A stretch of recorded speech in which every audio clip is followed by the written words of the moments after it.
Hey boy, you want to go grab a drink with me? Yes, Daddy.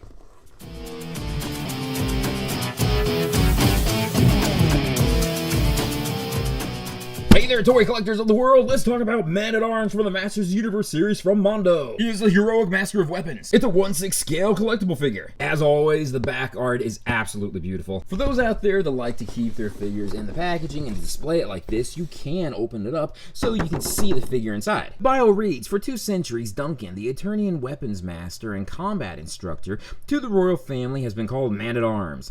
Trained by the renowned tactician Decker and a veteran of the Great Unrest, Duncan was asked by King Randor to step into his position and fortify his guard with an elite strike force, which he named the Masters of the Universe. The packaging is pretty much like all of the other figures from the Mondo series. This is a bit unique, being that so far we've only really had evil people come out from the Masters line, but it's nice that He-Man gets a little bit of backup now. Anyways, let's open this guy up. And here he is in all of his glory, with tons of accessories. We'll first kind of look at his head. Oh my god, is he a daddy or what? And I love his haircut. Some people were complaining that he didn't have a ponytail, but you know what? I prefer this much more. Comes with an alternate head where it's pretty much the same face sculpt, but he has his helmet on. Or if you choose to do so, you can just simply put the helmet on this version of his head, which is probably what I'm going to do, because for me, I feel like this works just perfectly. The details of the helmet, you can see some of the battle damage that took place. As with all toy figures today, Man-at-Arms comes with several different sets of hands.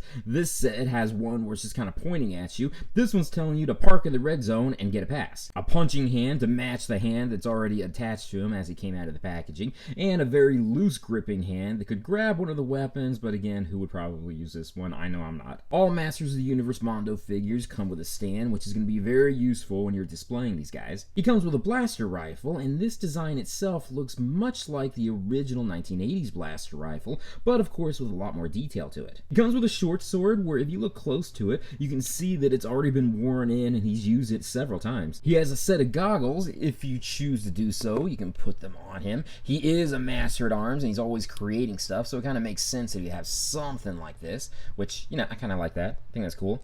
Or if you want to just put it on his head and be like Professor Duncan. He comes with a rifle holster that'll fit right on his thigh, and with a rifle itself that fits inside. This will be pretty cool to display him with this. At first look, I thought this was supposed to be like the Megatron gun, but looking closer at it now, I think they were going more towards the 1980s rifle that came out with the Castle Grayskull playset. Let's look at his shield. I love this. This is ginormous. I always felt like Man-at-Arms should have something like this. Like his sword, you can see it's already battle damaged. There's different scratches all along it. And the ridges and bumps along the way here are very reminiscent to the rest of his armor that he has on his deltoid. Now let's look at his mace. This is pretty much a staple for Man-at-Arms. All the way back to the 1980s, he has always had a mace. This is like synonymous with him, sort of like the power sword is for He-Man. Getting a closer look, you can see the technological aspect of this. Man-at-Arms is supposed to be pretty darn smart, and he can create a lot of advanced tech. But one of the things that's different about this mace as opposed to the other maces from the Man-at-Arms that have come out from other series is the fact that the ball on the top comes off and it's a ball and chain. That is pretty awesome. I'm glad they added this little detail to it. So let's look at Man-at-Arms himself. I've already pointed out his face, and I love the sculpt that they gave him. I'm really impressed with all of the wiring we get to see underneath. He has a removable belt and armor if you choose to do something like that, but it is going to be kind of tough putting it back on there, so I do warn you now in advance. Underneath his loincloth slash butt flap, you can see that he's got the furry underwear like most other Masters figures. He's got the fuzzy boots, and for reasons I never could understand, only one shin guard as opposed to having 2. According to the cartoon, this is a laser blaster that's attached to his forearm. On the back, if you choose to do so, you can store a few of the weapons, like the short sword here, and this piece comes out if you choose to store the rifle.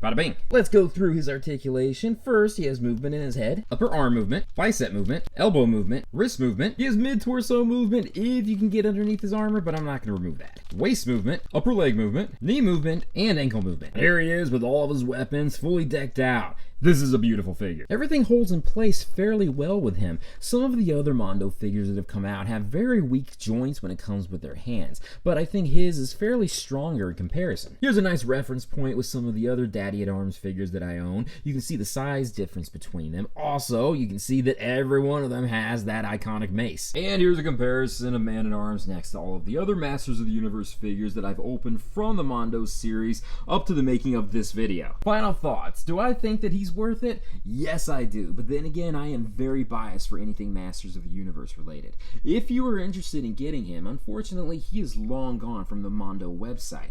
There was a couple other variants that came out, one of which had an Orko head and a snake head, and another one that was different colors, but those are also long gone. If you plan on getting him, you're going to have to go through a third-party website, and you're going to be paying even more than what you already had to have paid for him to begin with. But that's all up to you. Maybe one day he'll be re-released at some point. Anyways, though, thank you guys for joining me in this video. Be sure to check out my Patreon site, my social media sites, my websites, and everything else out there. Peace, love, namaste, and I will see you guys later. Peace. I'm in love with a hero. For the longest time, the figures that came out from the Masters of the Universe line did not have Man-at-Arms with a mustache. The Filmation series put that in our heads that he's supposed to have one, so I'm actually a little disappointed we didn't get an alternate head where it's just him clean shaven. But then again, that's a very minor gripe.